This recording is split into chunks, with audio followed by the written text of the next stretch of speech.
आज हम class 10th का मोस्ट इम्पॉर्टेंट क्वेश्चन बताने जा रहा हूँ। जो क्वेश्चन है, परागन किसे कहते हैं, इसके प्रमुख प्रकार का वर्णन करें। ठीक, तो परागन क्या है, देखिए क्या है। परागकोश में बने परागन, परागकोश में बने परागकणों का मादा पुष्प के वार्तिकाग्र तक पहुँचने की घटना को परागकण कहते हैं। परागकण जनरली दो प्रकार के होते हैं, तो पहले हम समझ लेते हैं परागन किसे कहते हैं। परागन यानी कि परागकण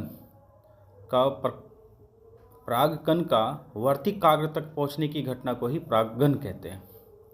इसका मतलब जैसे पुष्प हो गया या कोई भी पौधा हो जाए, तो किसी भी पौधा का जो कण होता है वो कण एक पार्ट से दूसरे पार्ट पे पहुंचना, वो चाहे वो एक ही पौधा का हो या एक पौधा का कण दूसरे पौधा में पहुंचना की घटना को ही परागन कहते हैं। परागन जो है ये जनरली तीन तरह से पहुंचता है। एक तो सपोज़ हवा के द्वारा, दूसरा पानी के द्वारा, तीसरा जो है किसी भी इंसेक्ट के द्वारा, जैसे मधुमक्खी हो गया।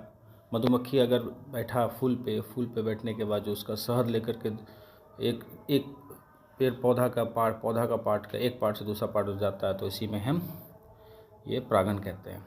अब परागन जो है दो प्रकार के होते हैं, पर परागन और स्वर परागन। यहाँ पर देखिए फूल बना हुआ, फूल में देखिए वार्तिकाग्र है, वार्तिकाग्र में फिगर देखिए आप, वार्तिकाग्र है, वार्तिकाग्र में जो है परागकोश, ये परागकोश में जो है परागकण बना, वो परागकण जो है वार्तिकाग्र में वायु के माध्यम से जो संपर्क करेगा या उसका कण जाके मिल जाएगा, इसे ही परागन कहते हैं। अब देखिए यहाँ पर परागन दो प्रकार के होते हैं। यहाँ देखिए नीचे स्वपरागन और परपरागन। स्वपरागन किसे कहते हैं, जब किसी एक पुष्प के परागकण उसी पुष्प के वार्तिकाग्र अथवा उसी पौधे के किसी दूसरे पुष्प के वार्तिकाग्र पर पहुंचते हैं, तो इस घटना को स्वपरागन कहते हैं। मतलब ये हुआ, स्वपरागन मतलब उसी पौधा का उसी पौधा के कण उसी पौधा के वार्तिकाग्र में जाके स्पर्श करेगा वायु के माध्यम से, उसी को स्वपरागन कहते हैं। यानी स्व मतलब खुद से।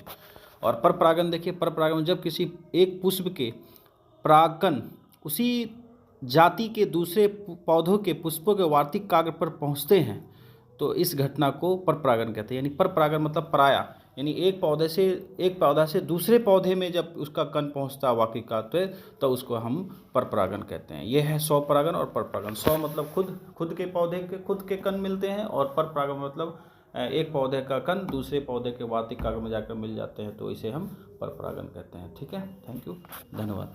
बहुत इंपॉर्टेंट क्वेश्चन है।